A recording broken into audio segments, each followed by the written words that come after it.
Hello everyone and welcome to another video on ECG. My name is Dr. Wajid Shabir. I have done residency in cardiology.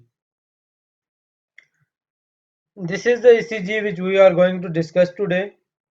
But as always, before starting the discussion on ECG, note down the findings and diagnosis with yourself, and at the end of the discussion, compare these findings and diagnosis with what was discussed in this video. So let's begin the discussion on this ECG. As you know from previous videos that in ECG interpretation, the first thing which we look at is rhythm. And for rhythm, we look at lead 2 or rhythm strip, which is a long lead at the bottom of the ECG. As you can see, there is a long lead at the bottom of the ECG. This is called rhythm strip.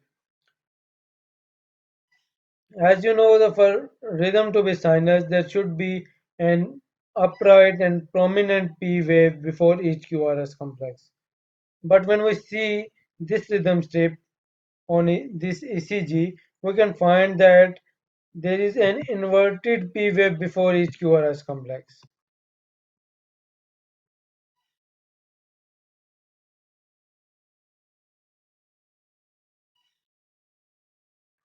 The P wave before each QRS complex is inverted. This means that the rhythm in this case is not sinus. The next thing is heart rate. For calculation of heart rate, we select a QRS complex which lies on broad vertical line. And between this QRS complex and next QRS complex, the large boxes are counted as 300, 150, 100, and 75. So as evident, the second QRS complex, it lies between 100 and 75. So heart rate in this ECG is around 80 to 85 beats per minute. Now next is axis. For axis we look at the direction of QRS complex in lead 1 and lead ABF. In case of lead 1, the QRS complex it is directed upwards. Similarly, the net direction of QRS complex in lead AVF is upwards. So the axis is normal in this case. Now next thing, if we focus on lead V1, we can find an upright P wave, or better say it atrial wave before each QRS complex. Also, if we see that there is another P wave or atrial wave after each QRS complex. Here you can see another atrial beat after each QRS complex. The rate of which is around 300 and 150. So the ectopic atrial rhythm is around 150 while the ventricular rate is around 75 to 80 beats per minute. So this is atrial tachycardia with 2 into 1 AV block. Now moving on to the next thing, as you know that the transition zone in normal ECG it lies at V2 or V3.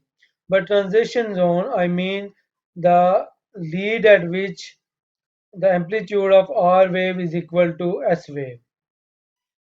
But in this case, as you can see that there is no transition zone in V2, V3.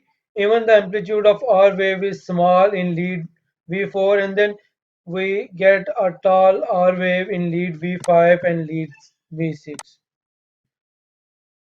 This type of phenomena is called poor R wave progression.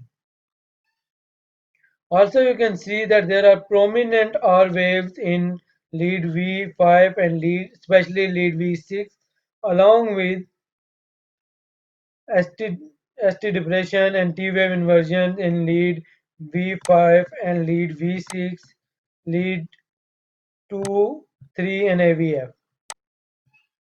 So if we applied room heat estates criteria, this is left ventricular hypertrophy.